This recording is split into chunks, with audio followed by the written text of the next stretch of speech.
하나님이 세상에서 가장 사랑하는 우리 남산은혜 성도 여러분, 하나님의 사랑을 받고 사는 저와 여러분들은 이미 기적의 주인공들인 줄로 믿습니다. 믿음과 기도로 넘지 못할 산은 없습니다. 오늘도 믿음으로 드리는 예배 가운데 임하시는 하나님, 우리의 기도를 신실하게 들어주시는 좋으신 하나님, 함께하며 은혜의 역사가 저와 여러분의 모든 삶 가운데 늘 충만해서 하늘의 신령한 복과 땅의 기름진 복이 여러분의 삶과 가정 가운데 넘치기를 주의 이름으로 축원합니다. 오늘은 가정의 달 5월에 꼭 한 번은 설교하는 제목입니다. 주제입니다. 용서에 대해서 함께 말씀을 나누려고 합니다. 온전한 용서가 가정을 회복시키는 가장 중요한 부분이 된다 하는 것 알기에 매해 가정의 달에는 꼭 한 번 이 주제를 가지고 설교하고 있다는 사실을 아십니까? 오늘 용서에 대한 말씀을 함께 나누려고 합니다. 진정한 용서에 대한 이야기는 아니지만 인터넷에 나오는 유머 몇 가지가 있었습니다. 현대 여성들이 용서할 수 없는 남성들이 있다고 합니다. 한 세 가지를 이야기를 하던데 눈이 단추구멍만 해서 쌍꺼풀 수술한 남자는 용서가 되는데 노출이 심한 여자를 볼 때마다 눈이 당국만해지는 그런 남자는 용서할 수 없다고 합니다. 과거가 있는 남자는 용서가 되는데 미래가 없는 남자는 용서가 안 된답니다. 귀 뚫은 남자는 용서가 되는데 귀가 막힌 남자가 용서가 안 된답니다. 머리카락이 없는 남자는 용서가 되는데 머리가 빈 남자는 용서가 안 된다고 합니다. 웃자고 한 이야기지만 다 뭔가 뼈가 있는 그런 말인 것 같습니다. 우리 하나님도 용서하지 못하는 사람이 있다는 사실을 아십니까? 죄 많은 사람은 용서가 되는데 용서를 구하지 않는 사람은 용서하지 않습니다. 하나님께서는 문제가 많고 실패가 많은 사람 누구도 축복할 수는 있지만 기도하지 않는 사람은 축복하지 않으신다는 사실입니다. 어쩌면 사람이 살아가면서 가장 힘든 문제 중에 하나가 나에게 해를 끼친 누군가를 용서해 주는 문제일 것입니다. 이 문제가 해결되지 않아서 힘들어하는 사람들이 우리 주변에도 적지가 않습니다. 혹 정신병원, 병동에 가면 대부분의 정신적인 문제가 사실은 이 용서의 문제와 관련이 있다는 사실입니다. 영국의 어느 정신병원에서 발표한 통계에 따르면 정신질환에 걸린 환자들의 95%가 누군가를 용서하지 않고 있을 뿐만 아니라 스스로에 대하여 용서하지 못한 그런 사람들이었다고 합니다. 내게 해를 끼친 사람이 가까운 사람일수록 더 그 충격이 큰 것이지요. 머리로는 몇 번이고 용서가 되는데 그 용서가 입술까지 내려오기, 또 마음까지 내려오는 데는 시간이 참 오래 걸립니다. 하지만 용서가 상대를 위한 일이 아니라 곧 나 자신을 위한 일이라는 것, 용서하고 나서 느낄 수 있는 자유를 통해서 확인할 수가 있습니다. 석학인 C.S. 루이스는 용서에 대해서 이렇게 말했습니다. 용서란 인간적인 공평함을 넘어서 절대로 그냥 봐줄 수 없는 문제들을 너그럽게 용납해 주는 것이다 라고 정의를 했습니다. 즉 용서는 상대방의 실수를 눈 감아주고 그것에 대해서 더 이상 벌하지 않는 것을 말하는 거죠. 하지만 주님께서 성도들인 우리들에게 용서를 말할 때는 실패나 죄를 용납해 주는 것에서 그치는 것이 아니라 죄인까지도 감싸주고 다시 일으켜 회복시켜 주는 것까지를 포함하는 말입니다. 깊은 곳에 생긴 상처 자국까지 없어지길 바랄 수는 없지만 그 상처 때문에 또 다른 누군가에게 고통을 주는 일은 없어야 할 것입니다. 우리는 누군가가 나에게 한 잘못을 머릿속에 떠올리게 될 때에 그것이 고통스러운 기억으로 되살아나면서 원한이 되어버리고 맙니다. 원한은 서서히 자신을 고통스럽게 만들고 삶을 엉망진창으로 만들어버리지요. 우리 곳곳에 쓴 뿌리를 가지고 살아가는 사람들을 종종 볼 수가 있습니다. 어떤 이들은 자기 연민과 분노 속에서 하루하루를 마치 지탱하듯 그렇게 살아가는 사람들도 있습니다.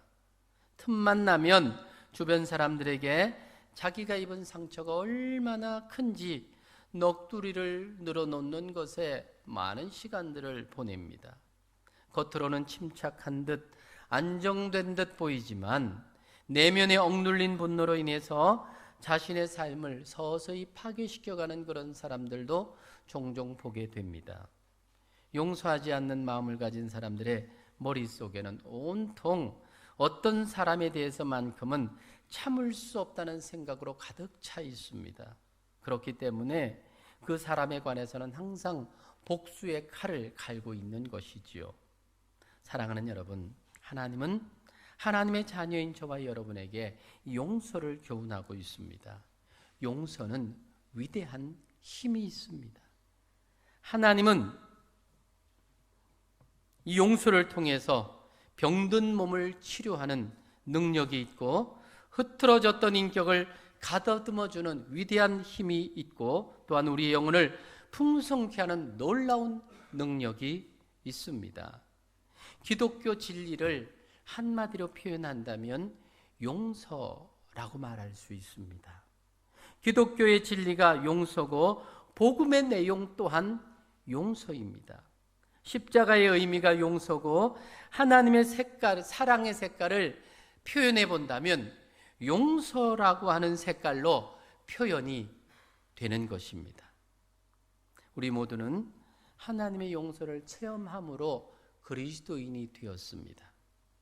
용서는 그러니까 그리스도인 천국 백성들이 마땅히 가져야 할 삶의 덕목입니다. 영원한 천국에서뿐만이 아니라 이 땅에서도 천국에서의 그런 삶의 자세로 살아가야 되는 것이지요. 오늘 이 땅에서 우리의 삶을 장차 이루어질 하나님 나라에서의 연습입니다. 그 생활이 바로 사랑과 용서의 삶이라고 하는 겁니다. 사랑하는 여러분, 용서는 참 어려운 숙제입니다. 하지만 덮어두고 풀지 않고 넘어갈 수 없는 문제입니다. 마태복음 6장 14절로 15절의 말씀입니다. 너희가 사람의 과실을 용서하면 너희 천부께서도 너희의 과실을 용서하시려니와 너희가 사람의 과실을 용서하지 아니하면 너희 하늘 아버지께서도 너희 과실을 용서하지 아니하시리라.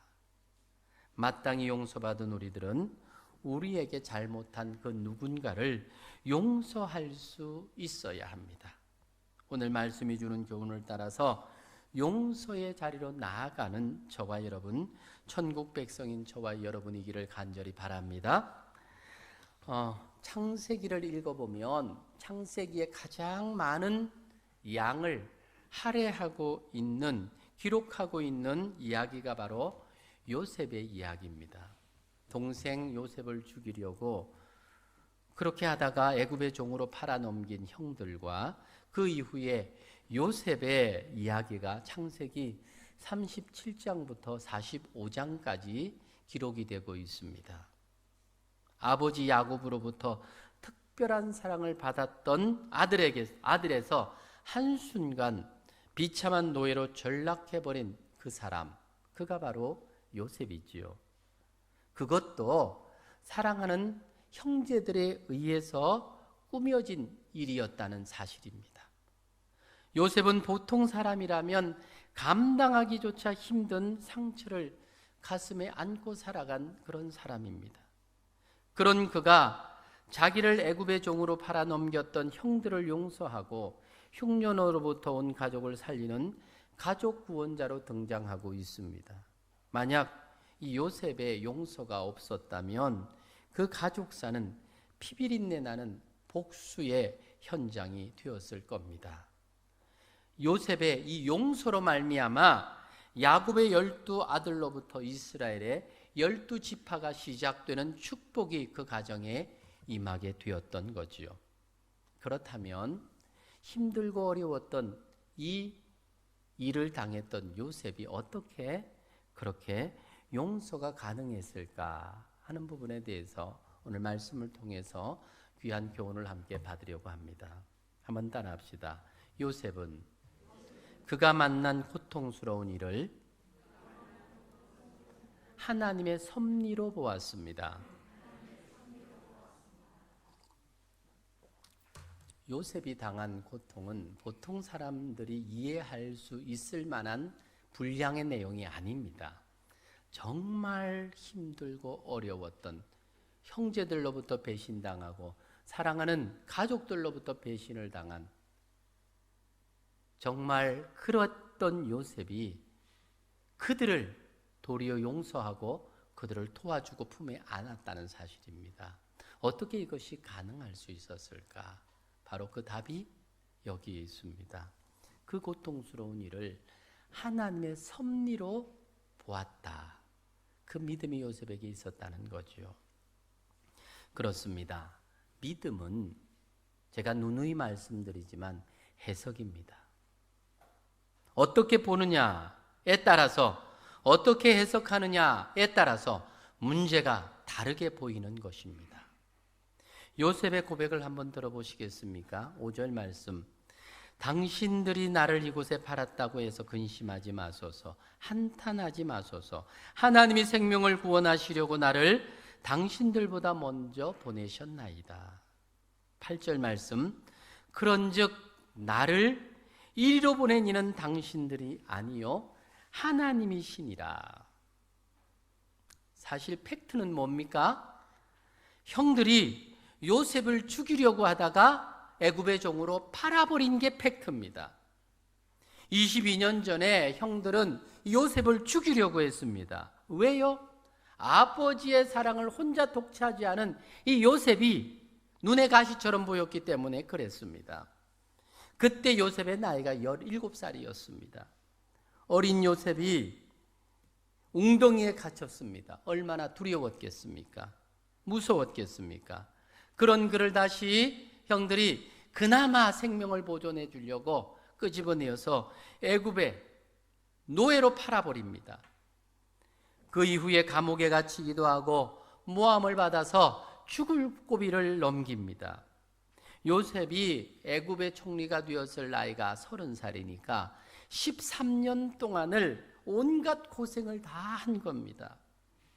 그러니까 형들이 동생 요셉에게 몹쓸 짓을 한 거지요.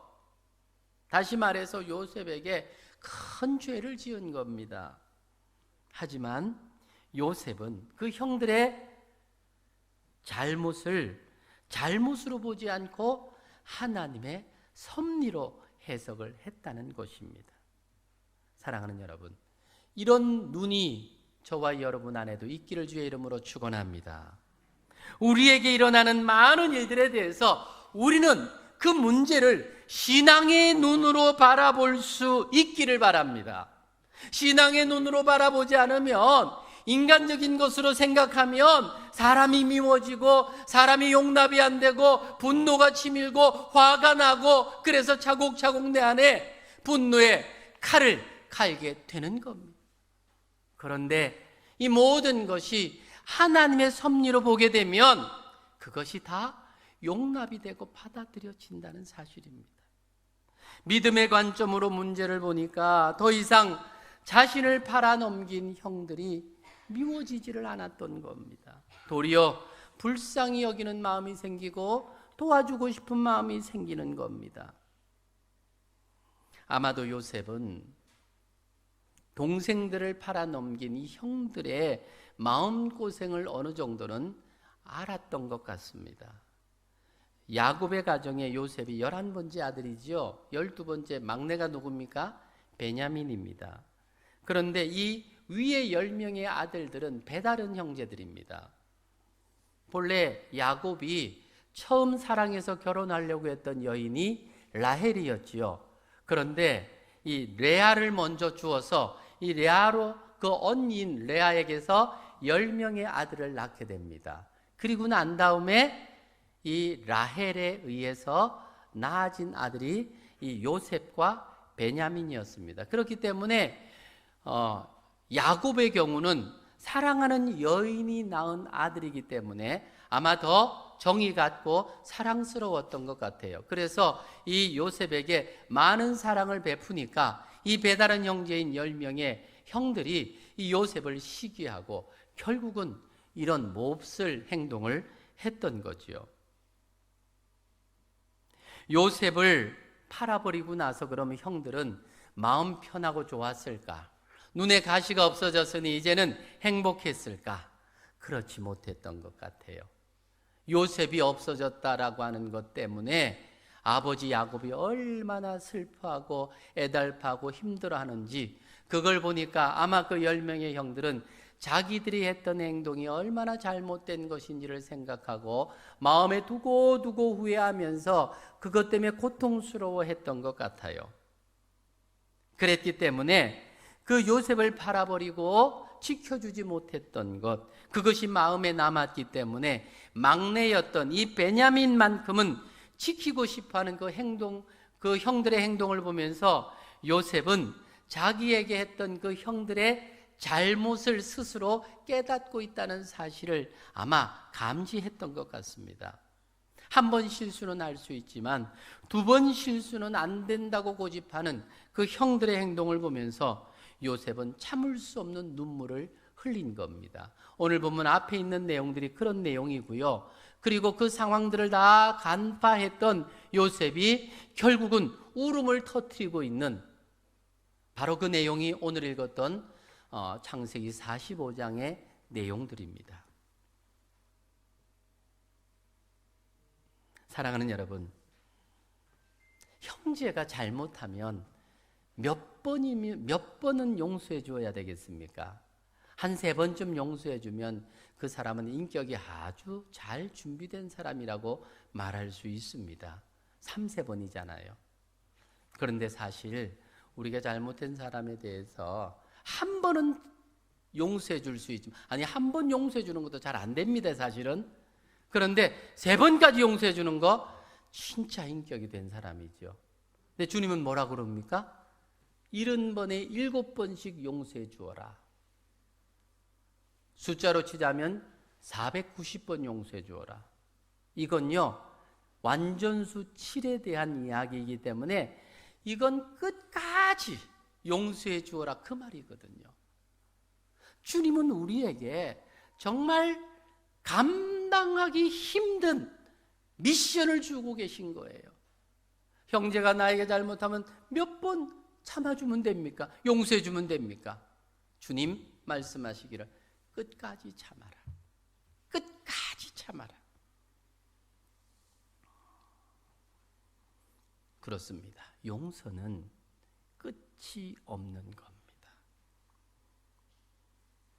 끝이 있는 용서는 용서가 아니라 참는 거지요. 나중에 폭발하는 거지요. 에베소서 4장 32절 말씀, 서로 인자하게 하며 불쌍히 여기며 서로 용서하기를 하나님이 그리스도 안에서 너희를 용서하심과 같이 하라. 여기에 답이 있습니다. 하나님이 우리를 용서한 용서는 예수 그리스도 십자가에 있습니다. 하나님이 그 아들 독생자를 죽이시기까지 우리에 대한 사랑을 표현하셨습니다. 하나님이 우리에게 나타내신 용서는 끝이 없는 용서였습니다. 그러하기 때문에 우리에게도 하나님께서 우리를 용서하신 것처럼 너희도 형제를 용서하라고 말씀하십니다. 하나님의 이 용서는 사랑하기 때문에 가능한 용서입니다. 사랑하면 잘못한 사람을 보게 될 때에 불쌍한 마음이 듭니다. 불쌍히 여기면 그때부터 용서가 되는 겁니다. 용서가 안 되는 것은 사실은 엄밀히 보면요, 사랑하지 않기 때문에 그렇습니다.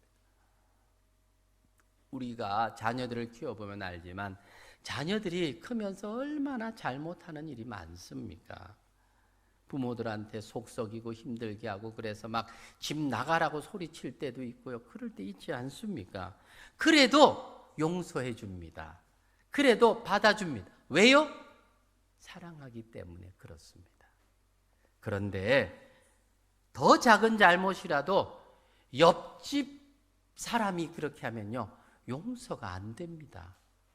용서해 줄 이유가 없습니다. 그렇지 않아요?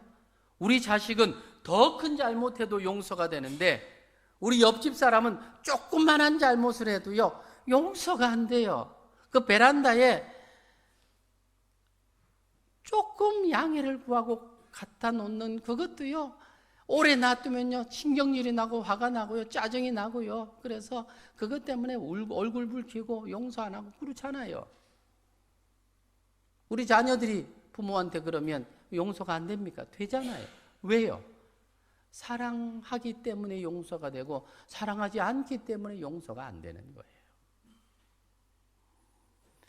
비록 힘든 일이지만, 어쩌면 불가능해 보이는 일이지만 주님이 우리에게 하신 용서, 사랑이기에 우리는 그 용서와 사랑을 받은 자이기에 끝까지 용서하기를 주님께서 우리에게 요구하고 있는 것입니다. 이런 끝까지 용서, 사랑하기 때문에 가능한 이 용서가 저와 여러분 안에 있기를 주의 이름으로 축원합니다. 그런데 사실 용서를 말할 때 용서를 하면 누가 좋을까요? 용서받은 그 사람이 좋을 것 같지만 엄밀히 보면 용서해 준 자기가 유익합니다. 따라합시다. 용서는 나를 위한 것입니다. 여러분 요거 아셔야 합니다. 사실 요셉은 형들을 미워하지 않았습니다. 자신을 팔아넘긴 형들이 미워서 그 미움이 마음에 가득가득 차곡차곡 쌓여서 복수로 이를 갈고 있었다면 요셉이 13년을 견디지 못했을 겁니다. 도중에 화병이 났든지 우울증에 걸려 도중 하차했을 가능성이 많습니다. 하지만 요셉은 하나님의 섭리의 손길을 믿었기 때문에 이미 형들을 만나기도 전에 그들을 용서하고 있었던 겁니다. 마태복음 18장 35절 말씀, 너희가 각각 중심으로 형제를 용서하지 아니하면 나의 천부께서도 너희에게 이와 같이 하시리라 말씀하셨습니다. 긍정적인 말로 바꾸어 본다면 내가 중심으로 형제를 용서하면 하나님도 나를 용서해 주신다고 말씀합니다. 우리가 진심으로 누군가를 용서하지 않고 있다면 나는 하나님의 진정한 용서를 받은 자가 아닐 수도 있다는 사실을 오늘 말씀을 통해서 적용을 해보게 된다는 사실입니다. 용서받은 자는 용서하게 되는 것입니다. 하나님이 우리를 용서했으니 그 용서받은 우리는 누군가에 대해서 나를 어렵게 만들고 해치고 힘들게 했던 그 누군가에 대해서 진정한 용서, 이 용서가 되지 않으면 기도의 문이 막히고, 용서가 되지 않으면 관계가 깨어지고, 용서가 되어지지 않으면 사실은 신앙생활이 바르게 되지 못하는 겁니다. 그러니까 용서는 결코 용서받는 상대방을 위한 것이 아닙니다. 용서는 나 자신을 위해서 필요한 겁니다. 용서하지 않는 마음은 지옥입니다. 하지만 용서하면 천국으로 바뀝니다. 중국 속담에 이런 말이 있습니다. 복수하기로 마음먹은 자는 2개의 무덤을 파는 것입니다. 복수는 자기를 괴롭게 할 뿐만이 아니라 자기 스스로를 파괴시키는 바이러스입니다. 누군가 나에게 잘못을 저질렀을 때 우리는 안갚음을 하든지 용서를 하든지 둘 중에 하나를 선택해야 합니다. 어떤 게 더 어려울까요? 용서하는 것이 100번 어렵지요. 만일 복수를 선택했다면 우리의 삶은 분노로 불타오르게 될 것입니다. 그렇게 해서 안갚음을 하면 안갚음하고 나면 남는 게 뭘까요? 공허함입니다. 분노는 만족시키기 어려운 욕망이자 습관이기도 합니다. 그러나 용서는 나를 머물러 있게 하지 않고 앞으로 나아가게 합니다. 용서는 내 안에 천국을 누리게 하는 작은 경험이 됩니다. 저의 경우에 그런 일이 한번 있었습니다. 제가 신학교를 다니면서 참 가깝게 지냈던 우리 동기 한 명이 있었습니다. 누구보다 가까웠습니다. 함께 가정사에 대한 이야기도 나누고, 그리고 문제가 있을 때마다 서로 기도 제목을 나누고 함께 기도해 주었던, 거의 매일 하루에 한 번은 봐야지 안 보면 더 서운할 정도로 그랬던 친구였습니다. 그런데 애매한 오해가 있어서 서로에게 상처가 좀 된 일이 있었습니다. 누구보다 믿었던 친구였기 때문에 사실은 마음이 상당히 괴로웠습니다. 그만한 이유가 있었겠지라고 이렇게 좀 생각을 해보지만, 그래도 생각하면 할수록 괘씸한 마음이 드는 거예요. 그래서 스스로 높은 담을 쌓았습니다. 문제가 해결되지 않고 세월이 흐르니까 내 마음에 그런 결심이 생깁니다. 안 만나면 되지, 상관 안 하면 되지, 모르는 사람처럼 잊고 지내면 되지 라고 생각했는데, 혹도 만나게 되거나 혹도 생각이 나면 그때부터 다시 내 마음에 잔잔했던 그것들이 다시 끄집어 올라오면서 분노가 일고 화가 일고 마음이 불편해지는 겁니다. 모른 척 그렇게 지나가기도 그렇고, 그렇다고 또 한 번씩 만나게 될 때 마음이 없는 인사하는 것도 싫고, 참 마음이 불편하더라고요. 사람 때문에 이렇게 마음이 불편할 수도 있구나 하면서도 쉽게 손 내밀고 싶어지지가 않았습니다. 생사가 걸린 만큼 서로에게 큰 죄를 지은 것도 아닌데 그 문제 앞에만 서면 괴로운 겁니다. 혹 용서에 대한 하나님의 말씀을 읽을 때가 되면 이 문제를 해결하라고 하는 하나님의 성령의 음성처럼 들리는 게 분명한데도 선뜻 마음이 내키지를 않는 겁니다. 마음을 좀 열고 손 내밀면 해결될 문제인 것 같은데 그게 안 되는 거예요. 또 그러고 싶지도 않아요. 내가 용서가 되지 않으니까 용서에 대한 가르침을 말하는 게 참 쉽지가 않았습니다. 이 문제가 해결되기 전까지는 내 마음에 참 기쁨이 생기지 않는다는 사실을 알았기 때문에 이 문제가 해결되지 않으면 내가 영적으로 계속 한순간에 또 눌린다라는 생각을 하고 나니까 도저히 안 되겠더라고요. 그래서 이 문제를 좀 해결해야 되겠다. 힘든 결단이었지만 그 친구를 만나서 상황을 이야기하고 그런 내 마음의 상태를 이야기하고 또 그런 마음을 가졌던 내가 용서를 구했습니다. 그런데 그 친구는 그런 일이 있었던 것에 대해서도 잘 기억도 못하고 있는 거예요. 생각도 별로 안 하고 있는 거예요. 나만 괴로웠던 거예요. 한편으로는 좀 억울하기도 하고. 그런데 그런 이야기를 하고 나서 또 진정으로 사실은 원인은 그로부터 시작된 것이었지만 내가 많이 괴로웠는데 원인 제공자는 그런 줄도 모르고 편하게 있었는데 나만 괴로웠던 그런 일이었던 거였어요. 그렇지만 자기도 그 이야기를 듣고 그랬다면 정말 미안하다고 그런 이야기를 하고, 그리고 나 역시도 그런 마음을 가졌던 그 친구에 대해서 그런 마음을 가져서 미안하다 이야기를 참 그렇게 하기까지는 너무너무 어려웠는데 하고 나니까 이렇게 쉬운 걸 왜 그렇게 어렵게 생각했나 싶을 정도였어요.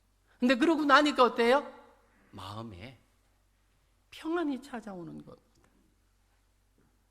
내 마음에 평안이 찾아오니까 이렇게 하나님의 나라가 내 안에 이루어질 수 있구나 하는 것을 느끼면서 나 스스로 너무 오랫동안 스스로 무덤을 파고 있었구나 그런 후회가 되더라고요. 그러면서 인간관계의 실마리는 바로 용서라고 하는 것을 알게 되었습니다. 사랑하는 여러분, 이 시간 용서가 되지 않는 나의 이웃이 있습니까? 혹 그 사람이 나의 남편일 수도 있고 아내일 수도 있습니다. 혹 시부모일 수도 있고 새롭게 들어온 며느리일 수도 있습니다. 부모가 될 수도 있고 늙은 부모를 돌보지 않는 자녀일 수도 있습니다. 내게 희생만 강요하는 친척 중에 한 명일 수도 있고요, 같은 교회를 섬기는 성도 중에 한 사람일 수도 있습니다. 내 안에 미움의 쓴뿌리가 남아있는 한 나는 결코 천국을 누릴 수가 없습니다. 5월이 지나기 전에 먼저 손 내미시기 바랍니다. 내가 먼저 수화기를 들 수 있기를 바랍니다. 사랑하기도 모자라는 시간에 용서가 되지 않아서 미워하는 마음으로 지옥 같은 삶을 살아가는 것 너무 아깝지 않습니까? 하나님도 싫어하는 일인데 말입니다. 요한일서 2장 9절 말씀은 이렇게 말합니다. 빛 가운데 있다 하며 그 형제를 미워하는 자는 지금까지도 어두운 가운데 있는 자라. 하나님 우리에게 주신 가장 큰 계명은 위로 하나님을 사랑하고 또한 내 이웃을 내 몸과 같이 사랑하는 것입니다. 내가 하나님과 사귐이 있다 하면서 여전히 이웃과 형제들과 불화하고 있다면 이는 참된 하나님과의 사귐에도 문제가 있다는 사실을 기억해야 합니다. 우리는 세상을 떠나서 살 수 있는 자들이 아닙니다. 세상에서 우리에게 사랑하라고 맡겨주신 이웃을 향하여서 참 사랑을 전하는 성도가 하나님의 바른 사귐을 하며 살아가는 사람인 것입니다. 사실 용서가 되지 않는 그 누군가를 용서한다는 것, 살을 에이는 듯한 고통이 따르는 힘든 과정이 분명합니다. 하지만 용서는 하나님의 명령이자 천국 백성들인 우리가 행해야 할 행동 양식입니다. 우리가 천국 백성이라면, 하나님의 자녀라면, 용서받은 주의 백성이라면 마땅히 용서해야 합니다. 사실 우리가 짧은 인생을 살면서 참 많이 배신당하고 세상 사람들처럼 지구 끝까지라도 쫓아가서 나를 배신한 그 사람에게 복수해야 속이 시원한 사람들입니다. 우리가 정말 견디기 힘들어하는 하는 것이 무엇입니까? 누군가로부터 배신당하는 것. 그것도 가까운 사람들로부터 배신당할 때 더 아픔이 큽니다. 하지만 예수님은 날마다 배신하는 성도들을 위해서 자신을 희생하셨습니다. 그 예수님을 믿는 우리들, 누군가 평생에 단 한 번만 배신해도 끝까지 갚고 복수해야 직성이 풀립니다. 심지어는 부모조차도, 형제들조차도 용서하지 않고 의를 끊고 살아가는 사람들이 있습니다. 우리가 살아가면서 약한 부분이 바로 나를 배신한, 나를 실망시키고 아프게 한 그에게 선대하는 일입니다. 이제 예수님의 용서를 생각하면서 우리가 받은 은혜를 조금이라도 생각한다면 우리를 배신하고 실망시킨 그 누군가를 위해서 더 적극적으로 축복하며 기도해 줄 수 있어야 할 것입니다. 성도인 우리는 믿지 않는 세상 사람들처럼 살아가면 안 됩니다. 예수님처럼 배신한 자를 용서해 주고 살려주게 될 때 진정한 주님의 제자가 되는 것입니다. 사랑하는 남산은혜 성도 여러분, 용서받는 사람보다 용서하는 사람이 행복합니다. 용서받는 사람보다 용서하는 사람이 용기가 있는 사람입니다. 용서받는 사람, 이미 우리는 용서받았기 때문에 용서하는 것은 너무나 당연한 것으로 여기는 것이 성도입니다. 용서를 통해서 가정이 회복되어서 천국을 누리는 우리 남산의 모든 가정 되기를 주님의 이름으로 축복합니다. 같이 한번 기도하기를 원합니다. 사랑하는 여러분, 이 시간에 내 머릿속에 누군가가 떠오르고 그것 때문에 가슴이 미어지고 아프고 힘들고 그러지는 않습니까? 무엇이 그 사람과 나 사이를 이렇게 힘들고 어렵게 만들었습니까? 어쩌면 지나고 보니까 별일도 아니었는데 그때 내가 한번 참아주지 않은 것 때문에 말 한마디가 비수가 되어서 내게 다가온 그 말 한마디를 곱씹어 보면서 계속 미움을 키우지는 않았습니까? 그러다 보니까 힘들고 어려워진 관계가 되어서 더 이상은 스스로 생각할 때도 회복이 안 될 것 같이 너무 멀어진 그런 관계가 되어 있지는 않습니까? 주님이 기뻐하지 않습니다. 우리는 하나님의 자녀들입니다. 자녀답게 산다는 것이 무엇입니까? 오늘 말씀은 우리에게 용서를 가르쳐 주고 있습니다. 말씀을 기억하며 이 시간 우리 잠시라도 같이 한번 기도하기를 원합니다. 기도합시다.